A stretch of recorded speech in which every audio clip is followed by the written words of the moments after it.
NBC Boston's Bianca Beltrán joins us live. And Bianca, it's still snowing downtown where you are?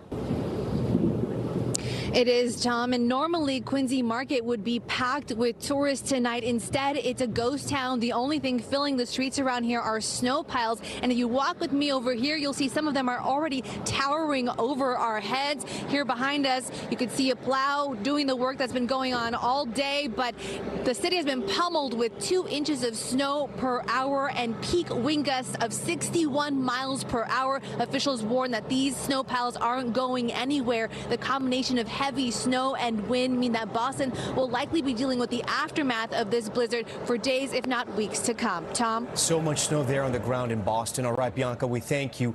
Good morning. I'm Bianca Beltrán with NBC 10 Boston. I'm here with the hosts of the Today Show, Hoda Kotb, Savannah Guthrie, Craig Melvin, and Al Roker. Bonjour. I am so excited to be here, especially after the women's gymnastics all-around final. And Hoda, I know that you've been following Simone and Suni's journey closely.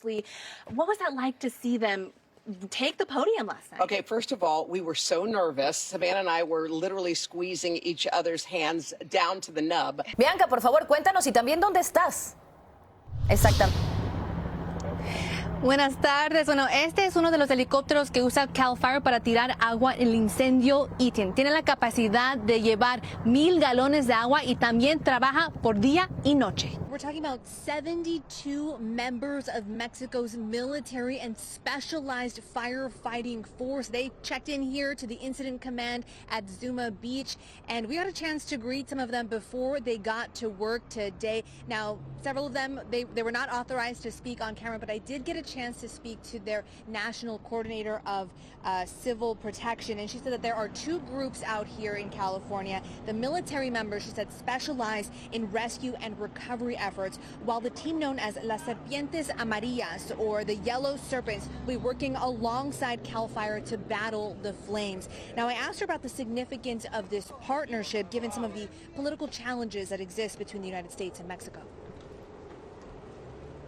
Y una posibilidad para demostrar el gran amor que le tenemos a nuestros hermanos de Estados Unidos. Para la ayuda humanitaria no hay fronteras. Now, she said that this is a very important moment for both countries. She says it's an opportunity to show the love that they have for their brothers in the United States. And she said that when it comes to humanitarian aid, there are no borders. Reporting live in Malibu, I'm Bianca Beltrán, NBC4. Is ordering groceries online pricier than buying them in store? And how much do prices vary at the same retailer in different locations? To find out, we teamed up with local NBC stations across the country and went grocery shopping at 3 popular stores: Walmart, Target, and Whole Foods. We bought groceries in 14 different areas across the country, from the Northeast and the South to the middle of the country and the West Coast. We compared the price of buying our groceries in 3 different ways: shopping in-store, buying online for in-store pickup, and ordering on each retailer's website for same-day delivery. At the Framingham Target, we found that the tomato sauce and cereal are 20 to 30 cents cheaper, and the coffee $1 cheaper compared to ordering online. At NBC Boston Responds and Telemundo Responde, our goal is to help our community get their hard-earned money back. We work with producers at our Consumer Investigative Center to advocate for consumers when they run into trouble with a business and aren't able to resolve the issue on their own.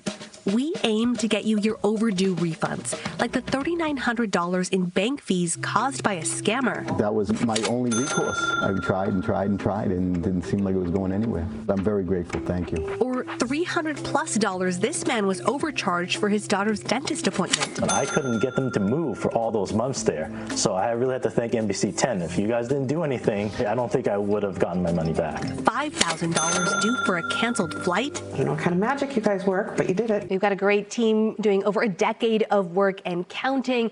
Now, if you need help and you'd like to get in touch with NBC 10 Boston Responds, fill out the consumer complaint form on our website or call 1-888-521-6397. We answer every phone call and every email. In the studio, I'm Bianca Beltrán, NBC 10 Boston. Something's not right these past couple of years with this doctor, and we've lost too many pets. I mean, this is just something that, you know, it's going to haunt me for the rest of my life. Last night, our NBC 10 investigators shared exclusive interviews with former employees and customers of a Massachusetts veterinarian accused of physically abusing animals, losing patients due to poor medical treatment, and intimidating his staff into silence. And now our consumer investigative reporter Bianca Beltrán examines how the agency in charge of overseeing veterinarians handled these accusations against that doctor. I was going to a place that was, just from Google, had good reviews, and I didn't look in far enough. If you look down enough pages, you start to see other deaths. I didn't know to look for it. I would have never expected that.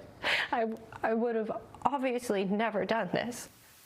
After Bethany Vest Paris's dog Lotus died the day after her spay surgery at Swansea Veterinary Center last November, she turned to the state board that oversees licensure for veterinarians in Massachusetts. Bethany filed a complaint against Dr. Carlos A.D. Silvera regarding her loss that she claims was due to negligence. Hi, my name is Bethany Vest Paris. I am a potential victim of veterinary negligence. When she tried to speak about it at the public board meeting in January, she was told the matter needed to be addressed through the formal complaint process, which could take several months. I kept just trying to get to the veterinarians and the lawyers and the other distinguished people on that board to tell them, hey, this is like an open issue and this is bigger than me. This is bigger than Lotus. Before Lotus's death, Laura Petty, a former employee of Swansea Veterinary Center, submitted her own complaint to the board last August.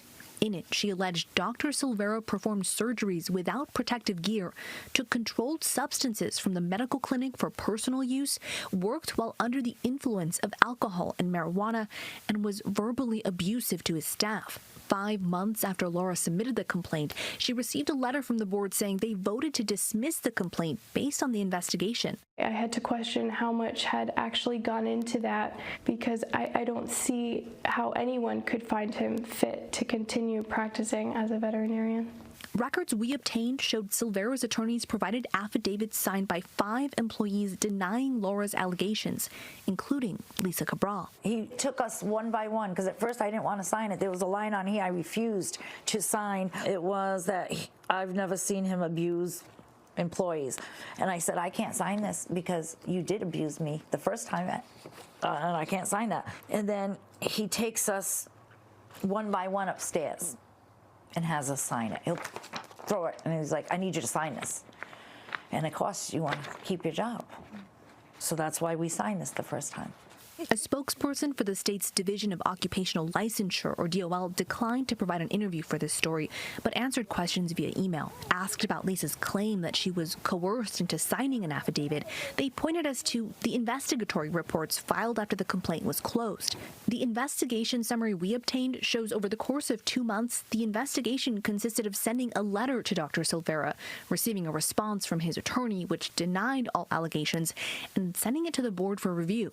Did anyone from the licensing board or their investigators ever speak with you or the employees separately to see what was really going on? Nobody's ever come to that office. No one's ever come to the office to check anything out.